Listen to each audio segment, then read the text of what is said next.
TikTok, time to rock. Good evening, good morning, good afternoon to everyone who's watching from all over the world right now. I'm your friendly neighborhood philosopher, David Wood, and with me now is the Hindu historian. Hi, everyone. Yeah. Why do you call yourself the Hindu historian? And go ahead and introduce yourself by, I don't want to give any names out unless you introduce them first. So, Oh, uh, that's fine. Yeah. Um, so yes, I call myself Hindu historian because, well, I became interested in a lot of the content covered by channels like yourself and Apostate Prophet, like disproving and refuting Islam, exposing what it really teaches and how dangerous it is. And one thing I noticed is that your content and AP's content is all about like the Western world, the Christian world, and a lot of it is like, oh well, I guess a lot of the concern is like what will happen if this ideology is allowed to spread into our countries. Well, you have a case study if you look at the history of India from pretty much 700 AD all the way to the present day. That's what's going to happen, and there are so many topics in Indian history with regard to that, like the exodus of the Romani, the Sikh Guru, the founding of Sikhism, the partition of India, the situation in Kashmir. You could write like that. You could do full documentaries about, and in the West. When I made my account, I thought I would make videos about that, but I was never satisfied with the stuff I produced. I thought it was too boring or too and I sort of lost steam for that, but I stayed part of the community on your channels and sort of became the resident Hindu, I guess. Here we are. yeah, and it is interesting because the the sort of view of lots of people here in the West is that disputes with Muslims over the centuries, wars and so on, they're just the result of Western imperialism, right? Oh, The West, you can actually watch. I've watched videos that are made to educate school children on history and so on, and it's mhm. basically Muslims were living peacefully in the Middle East, minding their own business when Christians launched the Crusades, right? And the idea is that that's when Muslims in order to defend themselves had to start fighting against the European invaders. When if you look at history, Muslims swept across northern Africa. They went up into Spain and were fighting in France, and they're attacking in Eastern Europe as well.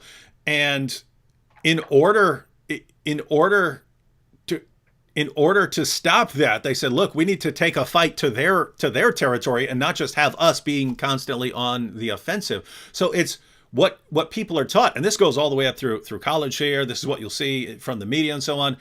What you're taught is the complete reversal. It's not, people in Europe were minding their own business and Muslims came to attack, and then Christians responded.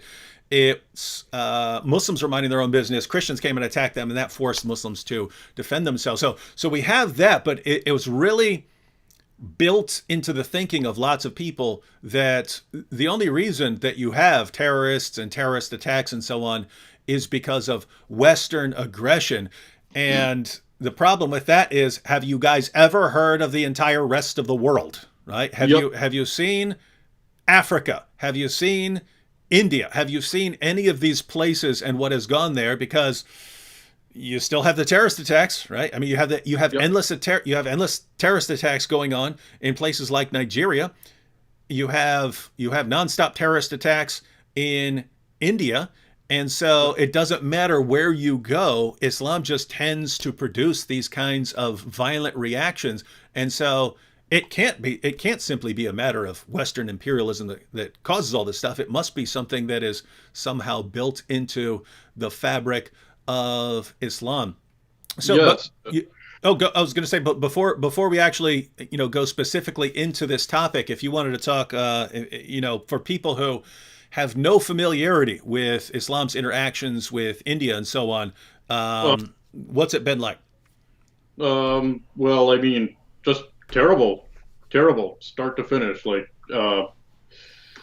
It all started with Muhammad's hadith saying that the group that conquers India will be something like they would be guaranteed paradise, and also regulars on your channel are well aware of how religious minorities like Christians are treated in the Middle East, and so you can imagine how much worse that persecution is when the conquered subjects were not people of the book. And not only that, that I would say Hindu theology is it's the exact opposite of Islamic theology with Tawheed. Like there's this one God that's separate from creation, and he has no partners and no equals. Whereas with Hinduism, God is immanent and like believed to be within the everything that exists, every living thing, and every soul is believed to be a part of God. So yeah, so you can imagine just how if your religion teaches you to hate people who believe different things, how much are you going to hate people who believe something that's the exact opposite of what you believe, right? Yeah, so in other words, Muslims would view you more along the lines of the pagans of Mecca rather than along the same lines as Jews and Christians. And so Muslims with the polytheists of Mecca, it was smash all their idols, take Yeah. over their shrine, and tell everyone you have to convert or you die. And that was the message then. Whereas Christians were allowed to still be Christians and Jews were allowed to still be Jews if they accepted their dhimmi status. But people who weren't people of the book, they had to just be crushed and forcibly converted.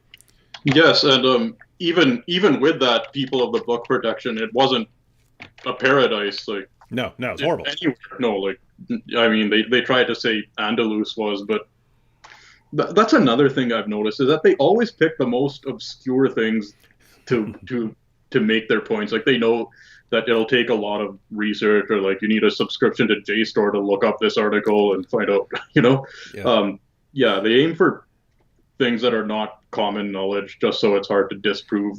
Yeah. Yeah, no, I've noticed that too over the years. They always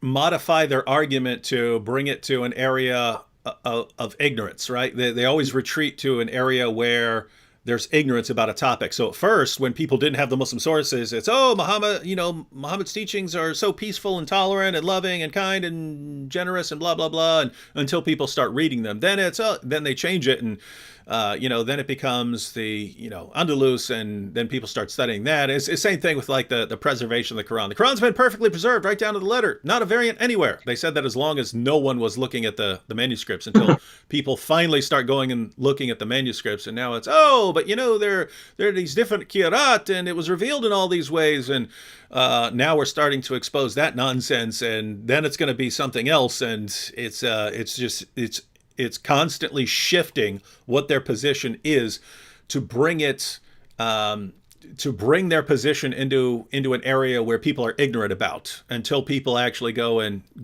do their research, and then they change their argument once again. All right, now people are wondering why we would be discussing this topic, guys. I recently released a video on Hagia Sophia. That would be the original Greek pronunciation. In Turkish now, I think it's Hagia Sophia. And so this was a Christian cathedral, the biggest cathedral in the world. And Muslims conquered the area and converted it into a mosque. Then in the 20th century, the Turkish government, which was secular at that time, converted it into a museum so there wouldn't be any disputes between Christians and Muslims. And now, just recently, it has been turned back into a mosque. So I made a short video about that, and I got multiple requests. David, could you talk about the Babri Masjid in India?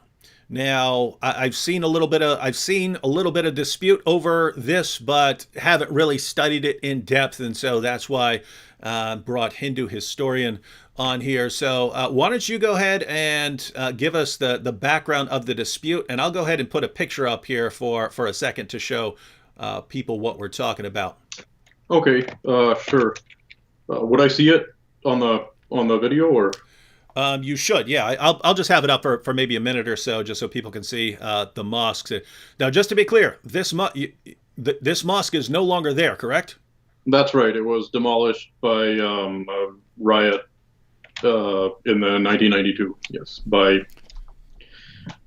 a group uh, of Hindus who were retaliating for a train that was set on fire by Muslim attackers. Hey, that's not tolerant.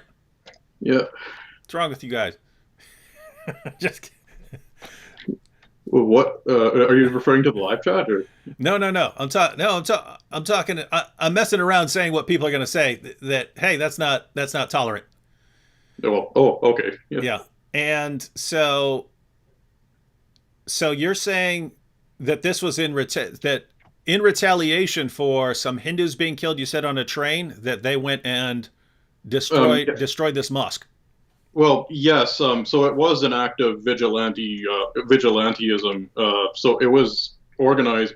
It was a rally. There was a rally that was organized by the BJP and the VHP at the time, and it got out of hand. The sentiment was just, like these guys, they're setting us on fire in our own country. What are we going to do about it? And there's this mosque that was built over our huge temple. Well, that's what we're going to do. We're going to tear it down. So I'm And not so saying I, and so yeah. this wasn't. Just to be clear, this wasn't. Hey, you did something to us, so we're going to go do something random to you. This had already been a sensitive spot that was regarded as Muslims building over a Hindu structure, and so Yes. it was more like we've always been angry about this, but now we're gonna go do something about it because we're particularly upset at this time.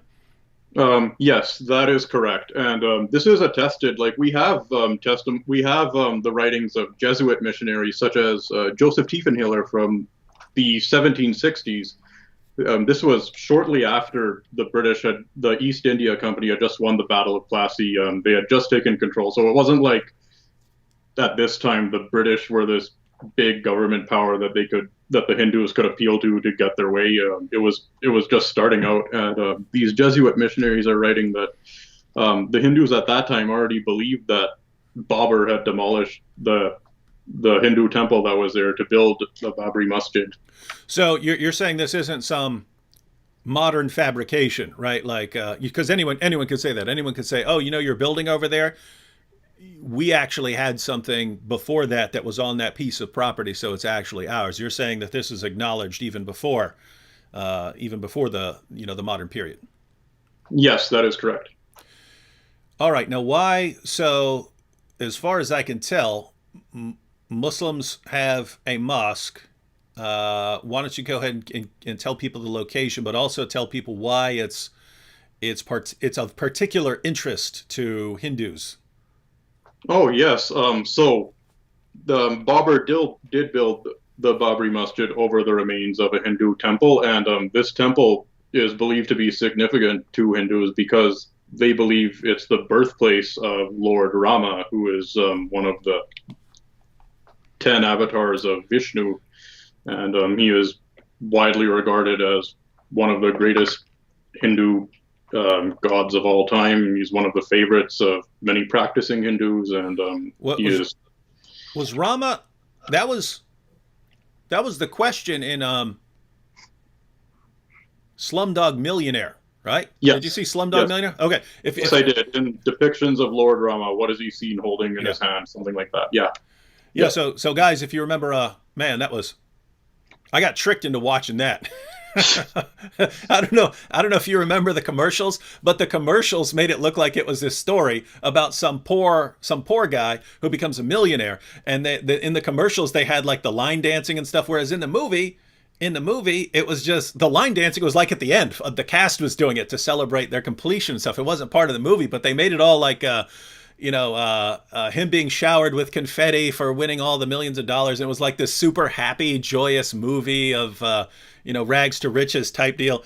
And then Nabil actually convinced me to watch it. And it's like burning kids' eyeballs out to, help them, earn more money, begging and Yeah. stuff like that. Really, really depressing stuff. But in one of the scenes in the movie, for those who remember it, he was asked, yeah, as you just said, he was asked, what is the god Rama holding in his hand, and he remembered seeing someone dressed as Rama when he was a kid, and Yeah. so yeah, And they had the full blue body paint too. Yeah. yeah. So Yeah. that so this mountain is the birthplace of Rama, according to Hinduism. Yes. And according to archaeology, and there have been archaeological surveys of the site. The latest was in 2003, and they concluded that there is the remnants of a Hindu temple there. For example, like there's a lotus motif. There's that water chute that's ubiquitous in Hindu temples.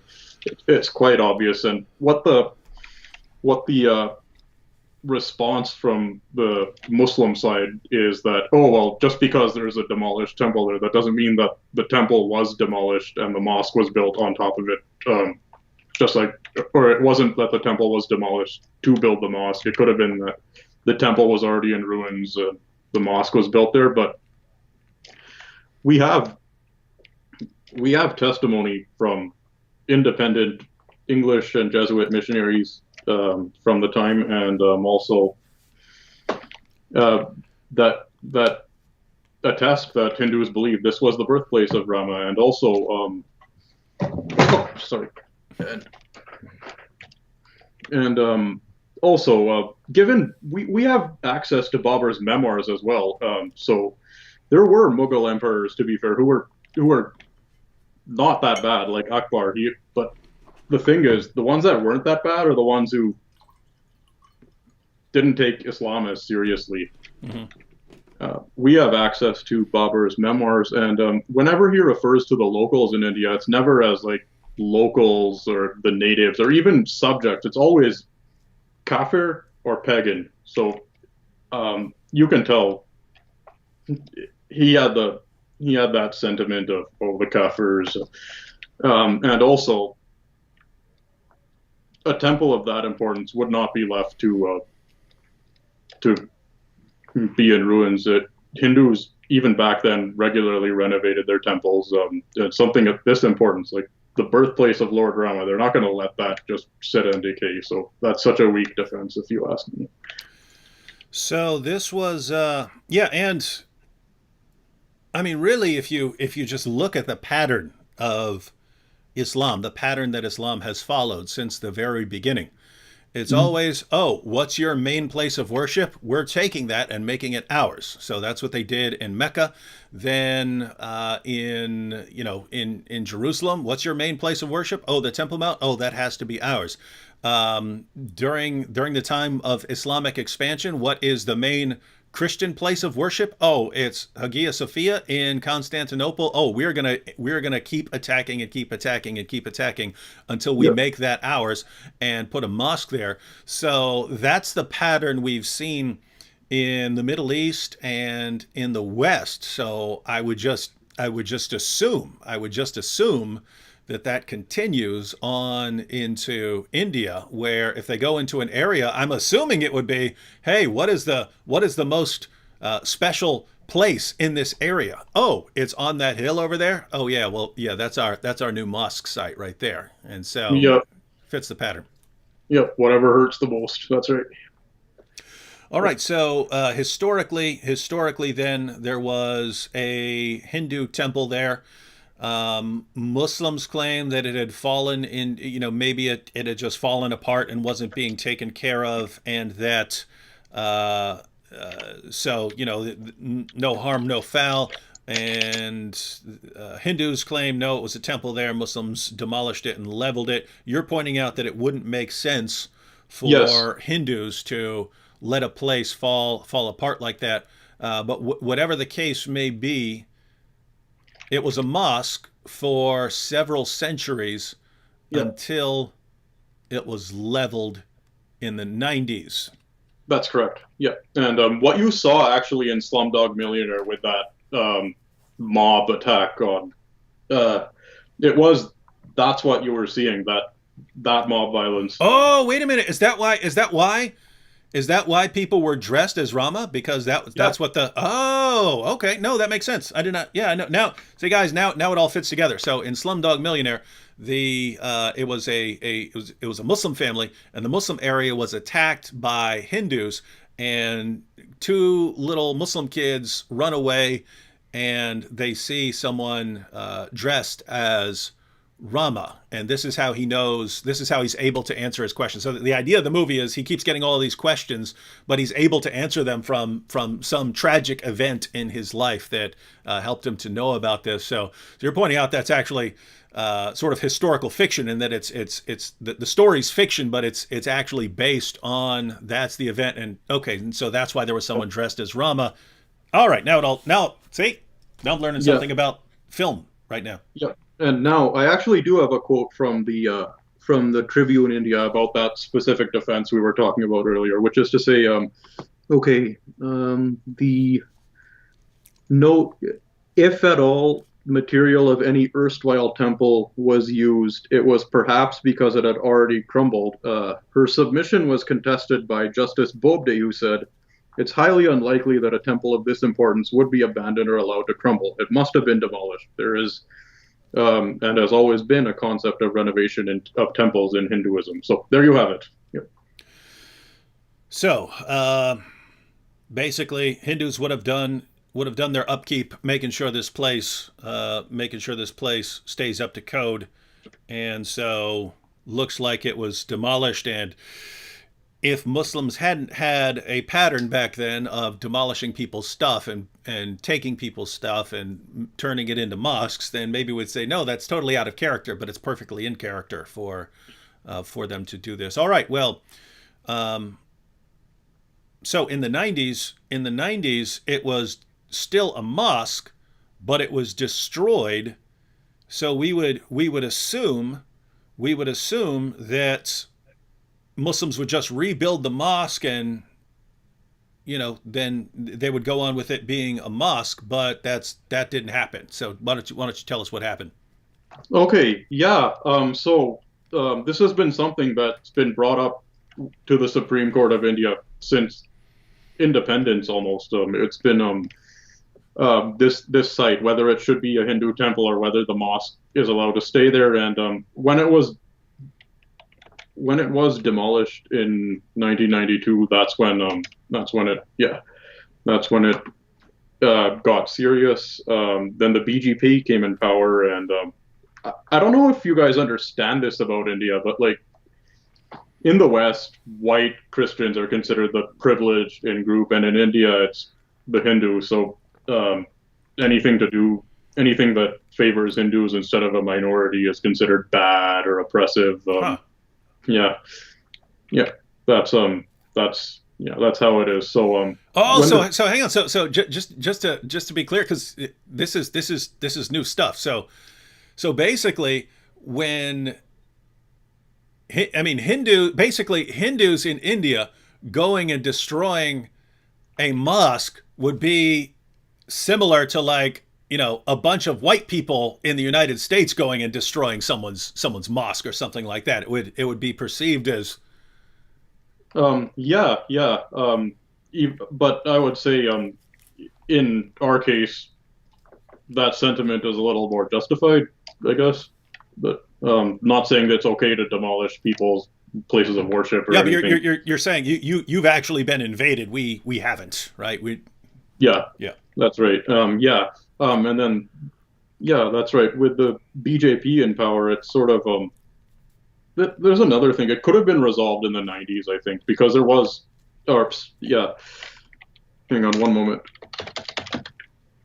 Yeah, it was in 2003. That's when the archaeological survey was done, and it was actually headed by a guy named K.K. Mohammed, who was a practicing Muslim, and he concluded that actually, out of the 131 archaeologists on the site, 55 were Muslims, and that's an overrepresentation. That's 40%, given the population, the Muslim population at the time. That's quite a bit disproportionate, and they found evidence of the lotus motif, of evidence of so many things that make it clear that this is a native Indian structure and it's not Islamic. So Yeah. so so at first, basically, so hint, you know, a Hindu mob in the 90s destroys a Muslim mosque. At that point, it's disputed by Muslims whether this mosque was actually built upon any previously Hindu structure. And so the the view of Muslims is they're just making this up in order to attack our mosque. They've made up this complaint about our mosque. There was no, we just built a mosque on a hill, minding our own business because we're Muslims. And then these Hindus start saying, oh no, they built over our temple.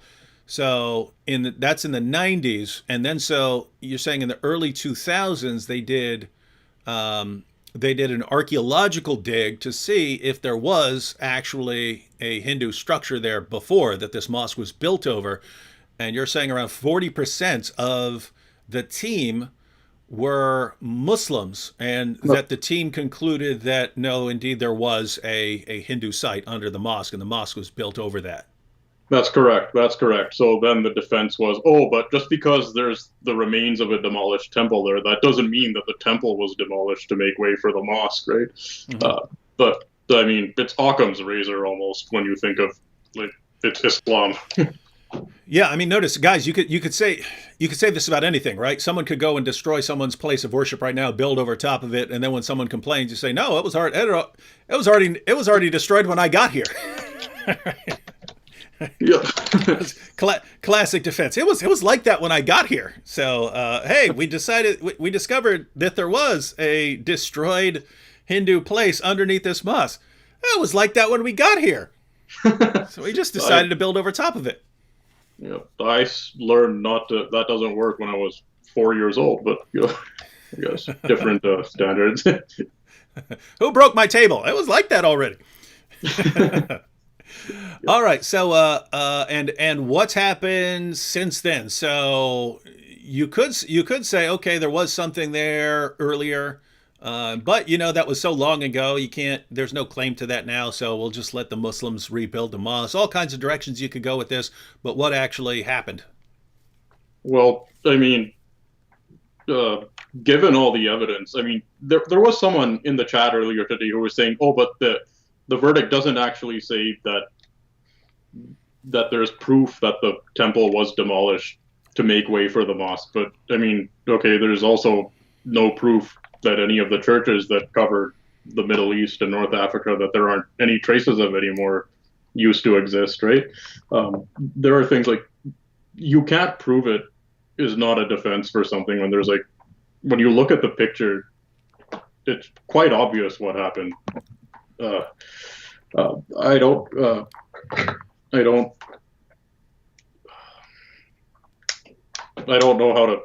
how it's possible to see it any other way, really.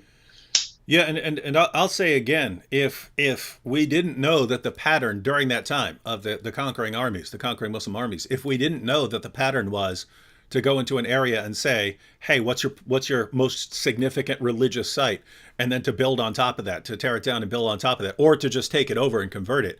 If we didn't know that was the pattern, then I think in that case, we could say, in other words, if this was not characteristic of the Muslim armies of that time to do this, then we could say, come on, we're not sure either way, and so we'll give them the benefit of the doubt and assume that the place was already destroyed. But when we actually know that this is the MO, this is how they rolled, then you say, okay, if we don't actually know whether it was destroyed to put the mosque there or it had just fallen apart separately from that, then yeah.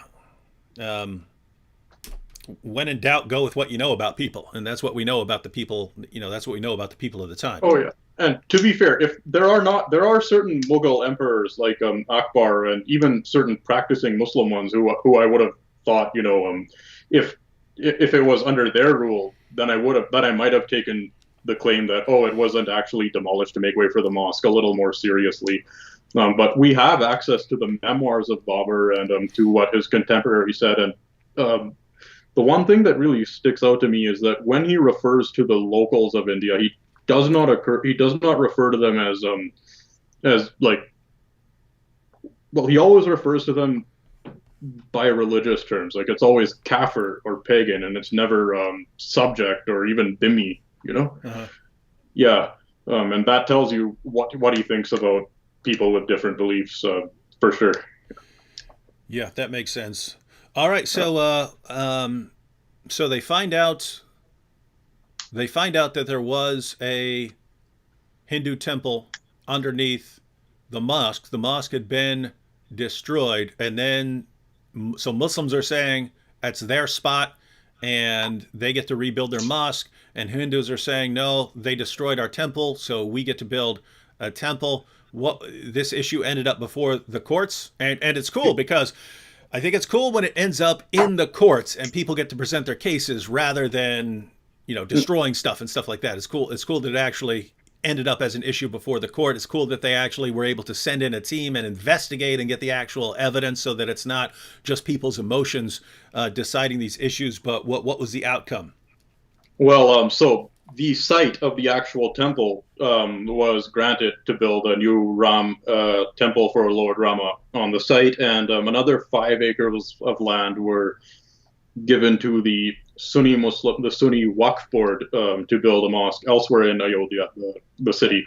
And what's interesting about that is since the general that carried out Babur's orders to demolish the mosque there was actually Shia. Now there's actually disputes from Shia saying that, oh, we actually deserve the mosque here and not the Sunnis, and that goes to show like this is supposed to be a victory for Islam, right? But um, that's how divided up they are among themselves that they can't. That even with that, they're still fighting among themselves. It's funny if you ask me. So, and now, as far as I can tell, apart from the fact that a mosque was there at one point, apart from that, there is no special significance to that spot, whereas there is a special significance to Hindus. And so you might wonder, man, if they're oh, I'm reading a comment here. He said, actually, the Waqf board, which is Sunni, agrees now that it was a temple before. Their point is that they own the land. So they're saying, yeah, it was a temple. Of course it was a temple, but we own the land. So the situation now is the court says, okay, there was a temple here before. You guys built a mosque over it. Now the mosque is destroyed. So since it was a temple before, then Hindus can rebuild their temple.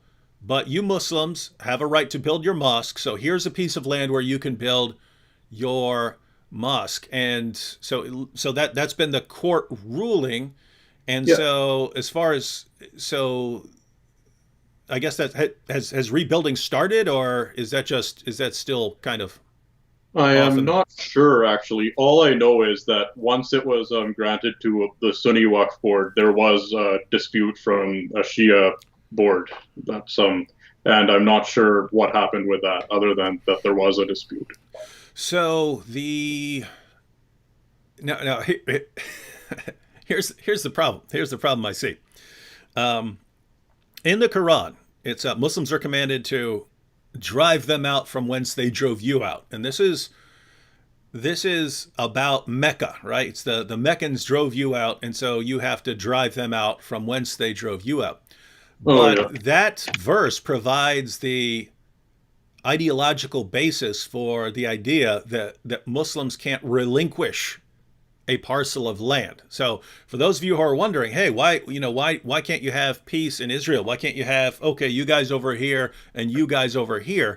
Well, it's because if Muslims at one point controlled the land of Israel, then it's endless warfare until they get back all of the land. And by the way, if that were ever to happen, if Muslims were ever to get back the land of Israel, their main attention would then turn to Spain because they once controlled Spain. Right? That yes. would be the main focus. But those are kind of on large territories. But I have to say, I can't imagine it being too different, even with a smaller parcel of land with a mosque on it. It's weird. I can't imagine them saying, "Okay, well, the court made its decision, so now that's the end of it." That's right. That's right. Yep. And hang on, sorry, I was just trying to see how I actually looked in the live stream because people are saying I look funny. That's all right. I got it. Uh, well, yeah, you have a lot of hair, and especially compared to my normal guests like Sam, who are Yeah. completely bald. Yep. But I I wouldn't encourage you to pay too much attention to to the chat Oh, on a sensitive issue because people are gonna say all kinds of stuff yeah, as soon as okay. yeah, it's yeah, if people have questions, that's one thing, but if people are commenting on everything else, there are some professional distractors around afoot who Hey. constantly try to distract the. Let's go ahead and take a couple questions real quick. And by the way, if you see any, do you see the chat? Yeah, I was just gonna say though, uh, my mom actually kept telling me to cut my hair short, and I got all the girls in my office to sign a petition to keep it long, and it's hanging on her fridge right now. Some people, yeah, see, some people like long hair, like Conan, right? So, but this goes back a little while ago to when we were talking about Slumdog Millionaire. Charlie said, "What is Slumdog Millionaire?" Charlie, that was a film that won Best Picture at the Academy Awards. The movie is phenomenal. It was masterfully done. It's horribly, horribly depressing. You're looking at some young people who are in a terrible, terrible situation, and they spend their lives, and finally, eventually, it works out well for one of them. He wins. He wins. Who Wants to Be a Millionaire? So really brilliantly done. So if you just think about the general plot of the movie, basically some young man uh, ends up on Who Wants to Be a Millionaire, the Indian version, and he's getting these questions, and they're becoming increasingly difficult questions. But he knows the answers, but the reasons he knows the answers are are because of these horrible events in his life. And so he answers a question, and then it's a flashback, right? It's a flashback to some horrible instance on how he knew this stuff. And so brilliantly done movie. Really, really, really sad, depressing movie for people Oh, yeah. who are going to be affected by really messed up stuff happening. All right. We'll go ahead and pull up some questions now, and then we can, for people who have questions about the issue and stuff like that. Guys, be nice. Be nice. Hey, This is don't a worry. yeah. This is a guest. This is not, and he's nice. It's not like Sam Shamoon, where Sam Shamoon is always a jerk to everyone. So I can't get mad if people are a jerk to him. Um, Yeah. Truth Exclusive said Babri. So this was going back, but this sounds like what we acknowledged. She said Babri Masjid was well organized event to destroy the mosque by Hindu extremist organizations. I don't think we denied that this was. I mean, obviously the people who did it had to plan it, and so yeah. So Truth Exclusive. Yes, we agree that That's right. Hindus attacked the mosque and destroyed it. So, what are you trying to make out of that? And Um, no, I'm not saying you. I'm saying, and we're not saying that's right or that's a good idea. We're saying Hindus did it. We have an idea of why they did it, and then it ended up in court, and now it's been ruled that the Muslims destroy. I mean, that the Muslims built over a temple, and so the court said we're gonna give people different pieces of land, and the Hindus can build something here, and Muslims can build over here. So that's the situation. yeah. Um, yep. Feel free to bring up any comment you see. All right, sure. I'm just looking at the chat here. Yeah. I mean, yeah. This is Like, also what? this is all this is also Truth Exclusive. So the same guy. I don't know who he's responding to. He says this guy in blue. So I'm in purple. So you must be the guy in blue. This guy in blue needs to be more sincere in admitting that there are Hindu extremists as well. Do you deny There that are. there? Yeah. Do you deny? No, I Yeah. So I don't know what this guy's responding to. like. Do you remember your video about Christian persecution in India? I left a comment saying yes, there is definitely persecution of Christians by Hindu extremists in India. So I don't know what you guys are saying. I'm denying. Yeah. Yeah. I Yeah. think. Yeah. I think some people just they imagine what someone's going to say, and they don't actually respond to what the person's actually said. So Yeah. guys, what what are your thoughts on this? Because this is it's not a situation where you can say Muslims are just clearly wrong, right? Because you can say, well, yeah, but 5 centuries ago they built a mosque on a piece of land that had at that time belonged to Hindus. Therefore, they need to get it back. That's not an Oh, airtight case, right? Because notice, you can say right here, 500 years ago, oh, people took stuff from Native Americans, or hundreds of years ago, this group took something from that group. So it's kind of it's not as clear cut as a lot of other issues. Like if 2 weeks ago, Muslims had run over and took someone's land, then you can say, hey, you have to give that back. But you're talking about something that's centuries ago. So I'm interested in what you guys are thinking about all this. all right. Oh, also, AP is in the chat. This Christian-Hindu alliance proves that the holy Islamic belief that all disbelievers are one and the same. Alhamdulillah. Hi, AP. The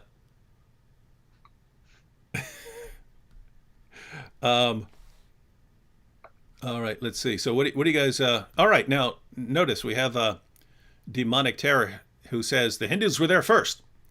They were. That's Yeah, right. that's true. But notice that is not the only question, right? I mean, if you're talking about the United States, the Native Americans were here before the Europeans came, and before this particular Native American tribe was here, a different Native American tribe was here that got conquered, and before that, a different Native American tribe was there. So you can't just say this group had it before yours, and therefore it's theirs. But at the same time, there are situations where you say that no, you took someone's Yeah. stuff and now you have to give it back. And so the point is, um, you can see where the Hindus are coming from, and you can see where the Muslims are coming from. To Hindus, this is one of their most sacred sites. Muslims built a mosque on it, and they could have built their mosque anywhere. They chose that spot.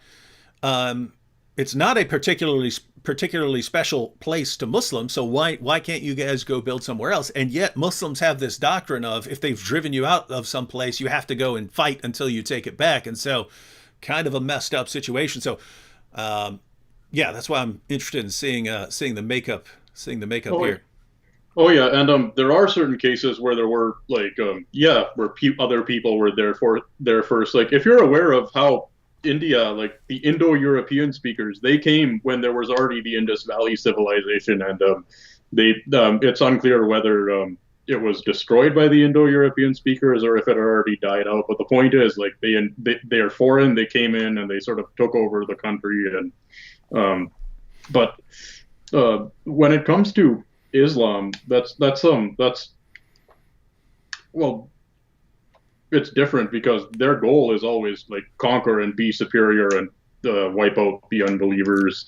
Um, that's that's I had a point. It just sort of No, fell off my. no, you're make that by itself actually makes an important point that um, in history, various groups have conquered other groups and taken land from different groups and so on. With even with Hagia Sophia, it's not like the people who just converted it into a mosque, just ran out and took that land. It was under Muslim control for many centuries. So if you want to say no, it actually belongs to Christians because it was taken from Christians, in the 1400s, it's kind of hard to go to. It's kind of hard to figure out what the rules are for saying, hey, this was taken back then. But something you just pointed out, that it's built into the ideology of Islam to continue expanding and growing and taking stuff, especially people's places of worship. So it's kind of in a different category, right? It's kind of in a different category where you have to be thinking, wait a minute, this this ideology I can't give an inch to. I just can't give an inch because it's never enough. As soon as they have one thing, they want to expand some more, and as soon as they have that, they want to expand some more, and as soon as they so you have to just put your foot down somewhere and say no, I'm not budging. I'm not budging on this issue. So that's kind of in a different category than simple Oh simply yeah, looking back at history. Yeah, like even recently, look at Sudan today and look at Nigeria. The exact same thing happening right now. Um, Yeah. Actually, here are a couple questions. Okay. Do they go to worship? What is their routine? So, for people who don't Uh, know anything about Hinduism, and I could say yes because my landlord in the Bronx was Hindu, and they would do lots of dancing. They would do lots of dances for worship. I don't know if that's a particular group oh yeah. or not, but No. why don't you tell people what Hindu worship is like? So we'll go a little off topic, but we'll try to keep it on. We'll try to keep it. We'll try to keep Oh yeah. coming back to the issue, but Well, yeah, Hindu worship is a lot more with Abrahamic religion like Christianity. It's very opposed to like art and uh,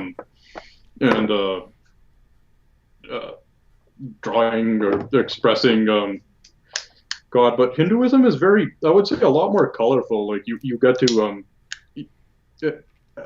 you can go to the temple and dancing. I think dancing and singing are like part and parcel of Hindu worship. The Samaveda, which is one of the four Vedas, and these are the core scriptures. These are the first scriptures we have in Hinduism, and this is a collection of songs, and this is what the Hindu genre of music called bhajans are based on, uh, which are devotional songs. They're performed. They're sometimes performed with dance, depending on the song. It's a lot more. It's a lot more artistic, I would say, than the church or mosque worship for sure. Yeah, dancing, singing, art. It's yeah.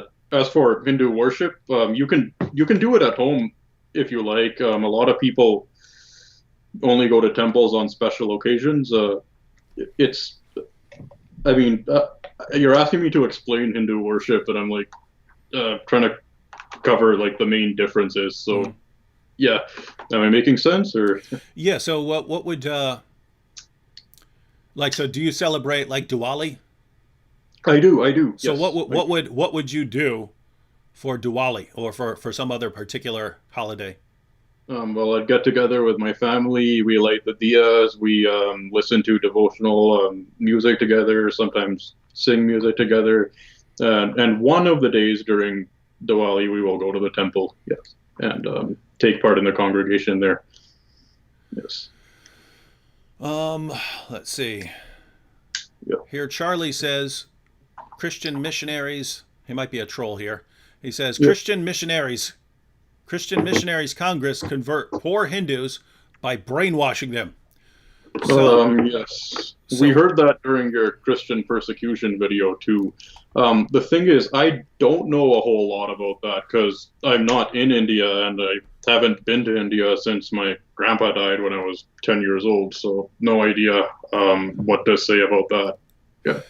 yeah, I've explained my video. Yeah, I've explained my views in a video. It's now notice even when we're talking about the mosque, I try to see things from other people's perspective, right? Like I'll try to okay, what would Muslims be thinking about their mosque being demolished? And even if you say, hey, it was built over a Hindu temple, what are they still thinking about that? Are they thinking, come on, it was centuries ago. It's been ours for centuries. You can't just give back everything that was other people's stuff centuries ago. You're not gonna be able to do it. Although I think it would be interesting if Muslims claimed that. If Muslims ever claimed, no, you have to give back stuff that belonged to other people at some point, there goes the entire Muslim world because almost everything was taken. So I try to see things from other people's perspectives, and with India, I think I pointed this out in my video is I get why if you look at Islam says these people are unbelievers, therefore we have to go conquer them and convert them or kill them and take over their land because we have to take over the entire world. And right now, India is one of the dividing lines between the Muslim world and the non-Muslim world. So we have to keep pushing back. Guys, you can go around the world and look on the dividing lines, and that's where you see fighting. If you go to Nigeria is a dividing line, right? You go to the north, it's Muslim. You go to the south, it's Christian. And so what do you see there? Constant fighting and terror. You go to India, that's one of the dividing lines. And Islam is always trying to push the line further and further back. So in Islam, they've been commanded to subjugate all these people. I mean, not to subjugate all these people, to convert them or kill them. And then Christians look at this and say, wait a minute, these people need Jesus. Look at this. They've got all these gods. They need Jesus. We need to go in there and bring the gospel and share the gospel with them. If you're so that's the perspective of a Christian. So Muslims want to conquer, Christians want to share the gospel with them. And if you're a Hindu, from a Hindu perspective, it's guys, you guys have the entire rest of the world. We have this one spot. And you guys are focused on coming here. We got one little spot.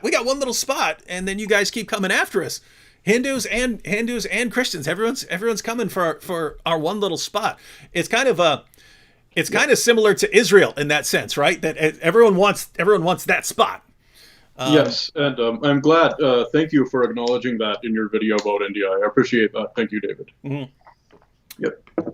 Yeah. So again, obviously, I'm a Christian. I believe the entire world needs to hear the gospel and so on. But I get it. I can see that. If I were a Hindu and all the Muslims have dozens of countries and Christians make up dozens of countries and stuff, and they want to keep coming after India. I understand why that would be a sore spot. That's right. Yeah, and that's one thing. That I think I did actually mention it to you, that hey, if you ever get sick of dealing with this horrible ideology that doesn't have any redeeming qualities at all, like scientifically, historically, morally, ethically, there's just nothing there, right? Well, if you want something that doesn't feel like an insult to your intelligence to respond to, I think you might find it in answering Hinduism, just because more than one of the best Christian apologists of all time have said, hey, this is, like, if you look at things theologically, Hinduism is the runner-up to Christianity. C.S. Lewis said that, and if you've read Ravi Zacharias' series, Great Conversations, where he has Jesus meet other historical and religious figures, there's one where he meets Krishna, and it's in this. This is the only place in the whole series where he actually praises the character that he's juxtaposed with, and so what I'm thinking, that series is kind of like Muhammad's Boom Boom Room. Yeah, except without the explosion. That's right. The one about Muhammad, Prince and the Prophet, I haven't been able to find that one anywhere online, but I did read it in a bookstore once. Like, it was a bookstore and a Starbucks, so I took it off the shelf, sat at the Starbucks, read it, and put it back. It is like Muhammad's Boom Boom Room, except not comedic, and Jesus is portrayed positively. No, we don't hear nearly as much about Hinduism in the West, and it seems that you have certain positions that are inherently, they proselytize, right? It's built into the system. Hey, this isn't just for you. You have to go around the world and convert people. And so Christianity is like that. Islam is like that. The modern, more aggressive form of atheism is like that, right? Atheists are not going to stop. They're not all atheists. They're atheists who, I don't really care what people believe as long as they stay out of my face. There are atheists who like that. But then there are other atheists. No, religion is going to destroy science. It's going to destroy the world. It's going to kill. It's going to get everyone killed. That's why we have to go and we have to smash religion wherever it's found. So you have atheists like that, and so, but those are kind of the three: Christianity, Islam, and atheism that are kind of always coming for you. And you have groups like, Mormons and Jehovah's Witnesses that are kind of smaller groups. But people tend to study what's coming at them, right? Or what's coming after their children, or what's trying to convert them and stuff. That's when people might go and study something. Whereas Hinduism just isn't usually like that. They're not Hindus. Right. Hindus usually aren't going out and trying to convert people. But I'm guessing, since everyone's trying to come and convert Hindus, I'm guessing there's like Hindu apologetics. Yes, and indeed, during the British era, about the same time as the Ahmadi movement emerged, and there was a Hindu renaissance as well called the Arya Samaj, and this was sort of branch or sect or understanding of Hinduism, how you want to put it, actually has a concept of proselytization built into it. But other than that, no, Hinduism is a very live and let live religion. Hmm. That's right. But so Hindu apologetic. If someone, so I understand there's been debates between Hindus and Muslims and so on. Uh, I'm assuming there's been debates between Hindus and Christians as well. So yeah. what does Hindu apologetics? We're not going to argue over it or anything. I'm just trying to get my mind around it because I have no familiarity with it. But what would Hindu apologetics kind of look like? Would it be historical or philosophical or? Yeah. Well, for one, the thing I noticed when as I was like a part of your and AP's and the other channels communities is that when I see Hinduism brought up, it's almost always something they almost always get something wrong. Like it would be um it would be defending Hinduism from the common attacks. Like it promotes the burning of widows when their husbands die, which is uh, something I think I could defend just based on what the facts are. Like I debate anyone on that topic because I know what the scripture says, I know what the commentaries say, and yeah, I could defend that one. And the other common attacks leveled against it, like it promotes the it mandates a caste system where your caste is immutably assigned at birth, and it dictates how you are to be treated and not just what your duty is in life. That's yeah. So Hindu What's apology. what's by the way, what are your thoughts on that issue? Because that's some pretty standard stuff that we hear about Hinduism. So For the caste system or yeah, for widow. for the caste Uh, system. well, for me, there is only one place in the Rig Veda which is the oldest scripture of Hinduism, where the caste system could be thought of as being codified. It's Book 10, hymn number 90, where it said that the Brahmins were created out of the head of the god Purusha, and the Kshatriya, the warriors, were made out of his arms. And I forget the rest. The lowest caste was formed out of his feet. That's something I actually the early Indologist Max Muller, he actually said that he believes that the addition that was a later addition based on linguistic evidence and the meter of the verse, and also that the during the era when Christian missionaries were in India uh, during the British era, and when all the other East India companies like the Dutch, the Portuguese, the Danish were all there, is that um, the texts that were blamed for promoting the caste system and the caste oppression are in fact the Dharma Shastras, which are a later series of texts that are specifically considered not to be divine revelation, but an embellishment on it by human hands for a certain time and place. And these works aren't they're not authoritative according to Hinduism itself, though they can be used as a system of law, and they have been, unfortunately. Mhm. Yeah. Here's a good question. This is actually the kind of question I'm interested in. How do Hindus generally feel about the conflict between the Israelis and Palestinians, specifically regarding Jerusalem? So I don't know if there's any sort of standard position, but it's basically, yeah, the positions, the views that we're familiar with in the United States. They tend to fall a lot of times along political party lines and things like that, or sort of broad picture, where do you fall on the political spectrum, and that sort of guides your views. But how do people in India look over at the conflict in the Middle East, or is it even an issue? Well, the first thing I want to address is you may be aware of Gandhi's quote on this issue, which is, "Oh, Palestine belongs to the Arabs in the same sense that France belongs to the French." Are you aware of that quote? No, I've heard some other Okay, interesting quotes by Gandhi on this. yeah, but basically, well, he was against the partition. He was trying to prevent the partition of India and Pakistan. So he was opposed to creating countries for religious groups in the first place. And also, he was trying to promote Hindu-Muslim unity, which is why he would take their side. Yeah. Hmm.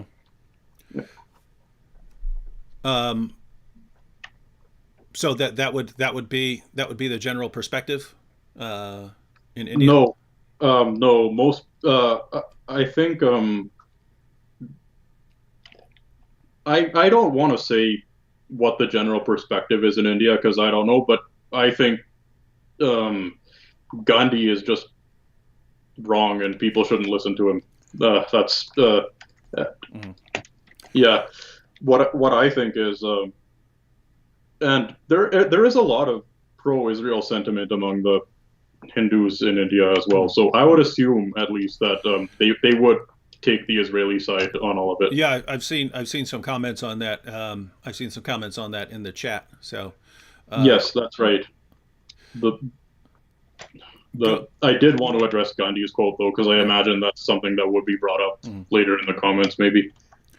Yeah, Gandhi said something on everyone's side, so everyone can kind of appeal to Gandhi for their case. That's Um, Here's one. He says the issue isn't that. So this is back on topic. He said the issue isn't that Hindus were there first, but that they destroyed the holiest shrines amongst other tens of thousands, and we never conceded it. uh, So, so, I don't. so here, yeah, here the claim is that because I was putting it in light of, well, you can't just say so and so took it centuries ago and therefore you have to give it back because I mean a very large part of the world has been taken over by other people in the last 500 years, and so you need something more to say than, well, it was taken 5 centuries ago. And so the point here is the issue isn't that Hindus were there first, but that was our holy site. We never conceded it. They just took it by force. And so by the same rules, if we ever get to a point where we could take it by force, then why wouldn't we take it by force back? Those are the I guess those are the rules laid down by the Muslims who took it. Hey, if you can take someone's spot, then go ahead and take it. And this kind of goes back to what I was saying in my video about Hagia Sophia.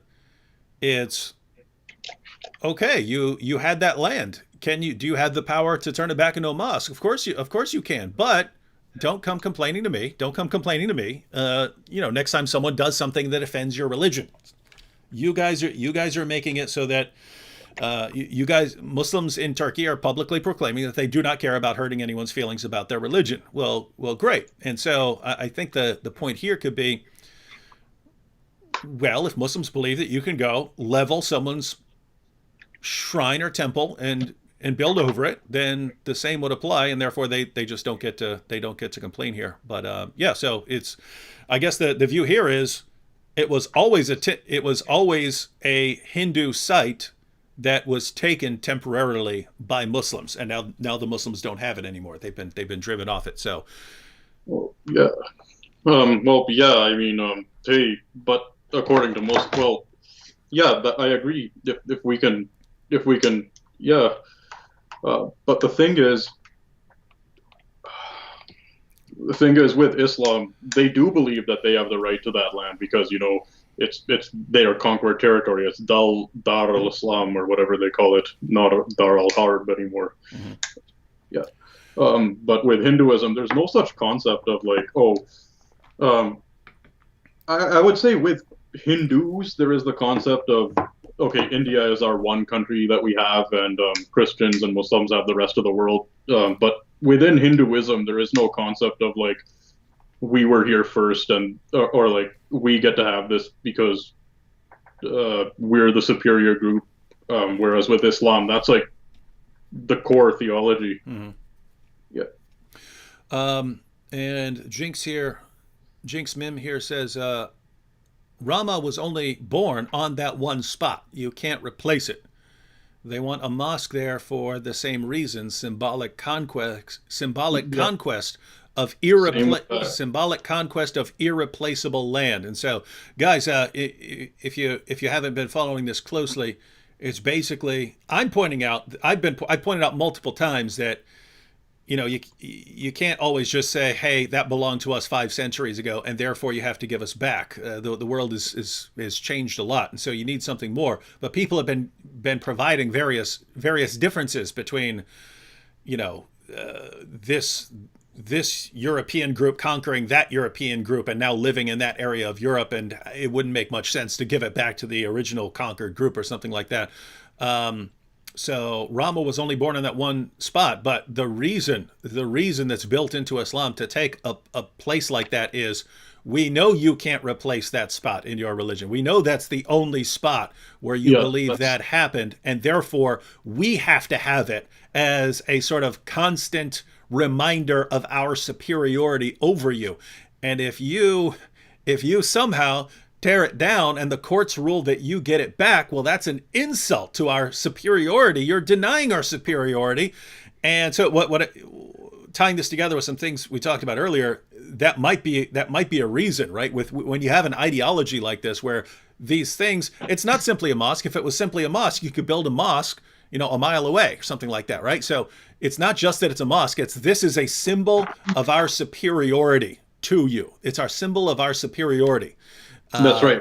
And Same with so, that. yeah, I'm not a fan of symbols of superiority. Nope. It's the same as that Ground Zero mosque with 9/11. It's the same, like, conquest. That's what it is. Like, we want to take over. We want to show you that we're superior and we're taking over this spot of yours, either because we demolished it or it's because it's so significant to you and now it's ours. It's yeah, it's yeah. That's mm, Here's one. We'll probably take a couple more questions and then close it out. We basically wanted to again. I got multiple requests, and now and I know that most people in the West aren't familiar with the situation of the Babri Mosque, so we wanted to cover give people an outline of what the situation is there. A couple questions. Samar Al-Bakor says, how can we distinguish the case in India with the mosque to that one in Turkey with Hagia Sophia? I can think of a couple differences, but what are your thoughts on that? So what's the difference between these two scenarios? well, uh, the difference is, I guess, the historical difference or the outcome, because like the outcome, I guess, is we have a happy ending here, and you guys need to, you guys lost your uh, place of worship. Historically, I mean, I don't know a whole lot about the history of the Byzantine Empire under Islamic conquest, but with India, it was just, oh, there are these infidels. Here's this place of worship. We'll level it and put our superior place of worship on top of it. I'm assuming with the Hagia Sophia, it wasn't demolished. It was just turned into a mosque. That's the only difference I'm aware of. Am I? Is that? Yeah, Was that? I think the question is about in the kind of the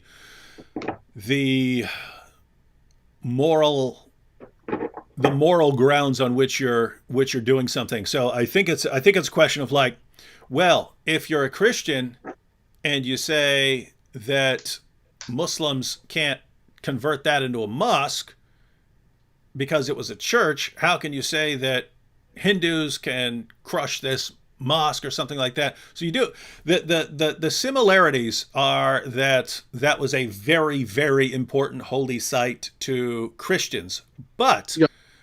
it wasn't. It's not what you would call irreplaceable, right? It was a church that they built that church there because that was, that had become the capital, Oh, oh, I see, the I see. capital city. And so that place was not irreplaceable to Christians. Christians could and did build, churches in other places. Whereas that was a very special site, but that was a very special site to Hindus. But with that said, they were both very dear places because this is a Christian church going back before Hagia Sophia was built. There it was a church before that. So for a thousand years, this is a very important place to Christians, and Muslims conquer it and take it over. And so those are the similarities. The differences are, in Turkey it became a secular place and a museum. But you look, and Turkey is predominantly Muslim, right? Turkey is predominantly Muslim, and so I'm not gonna flip out and run through the streets and say, hey, you're making this place a mosque. The only point I derive is you could have kept that as a museum, Yeah. which is I think that's the best you can do. If Christians are saying no, that's our spot, and Muslims are saying no, that's our spot, and it was built by Christians, it was conquered by Muslims. The population is predominantly Muslim, and hey, if you give it back to the Christians, it's going to be endless bloodshed over this thing. They're going to be terrorist attacks. If you give it to the Muslims, it's they're going to be up. The Christians are going to be upset. Therefore, we'll just make it a museum, and everyone can come in. Everyone can come in, and so that seemed like the best you could do with that situation. Oh, yeah. Yeah, it is a Muslim area. It is a Muslim area, and so when Muslims say, nope, we're actually just going to turn this into a mosque, I say you have the power to do that. You have the ability to do that. But notice what you just did. You had a place that was as inoffensive as you could make it, and you decided, nope, we're going to slap the Christians in the face with this one. My only point that I drew out of all that is, don't come complaining to me when someone hurts Yeah, your feelings about your religion. that's right. Yeah, and then the difference with the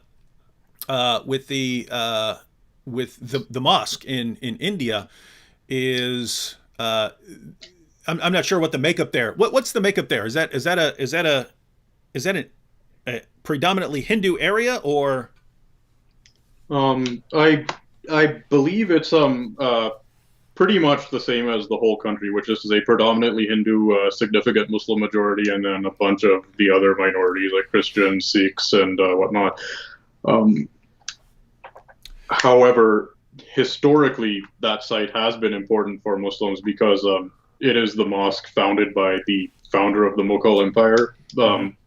Yeah, yeah, um, here's yeah. So there are some parallels and there are some but differences. So but the that difference oh, good. is with the temple in India is that it's actually believed to be religiously significant to Hindus because we believe that one of our gods was actually born there. Whereas with the Hagia Sophia, it's just it was a church that was built, but it wasn't where Jesus was. It wasn't where he taught or Mhm. preached or where. But the thing is, it's still that doesn't mean it's right to to conquer it and turn it into a mosque. Yeah. Here's what's interesting. If I were to actually pick a place that's a parallel, I would not pick Hagia Sophia as the parallel place. Yeah, It's more like, in my mind, it's more like the Temple Mount in Jerusalem, where yeah. at one point Muslims conquer the area and they build a mosque there, but later on, the more powerful group is not Muslims anymore, right? In Israel, it's predominantly Jewish now, and in that area of India, it's predominantly Hindu, and yet you have this place that is built upon the holy site of the dominant group, and the dominant group is for some reason not allowed to take that spot back. They're supposed to exhibit tolerance and say, well, you took that from us years ago when you were in power. We're in power now, but we're not going to do it because we don't want to upset you here. So that's the parallel. That's the actual parallel I would draw. Mm. Yep, that's right. That's accurate. Yep. All right, one more question. We'll wrap up. John Beaver says if Hindus receive the site back, which that's already been decided in court that they get the Yeah. site back. Yeah. So Yep. if Hindus receive their site back, do you think there will be a civil war? I don't think there's going to be a civil war, but No. it's basically once a Hindu. I'm just going to expand upon his question a bit All right. to get your perspective. But once Hindus build another temple there and there's a temple there, what problems do you see either locally or across the country, or do you think there won't really be any?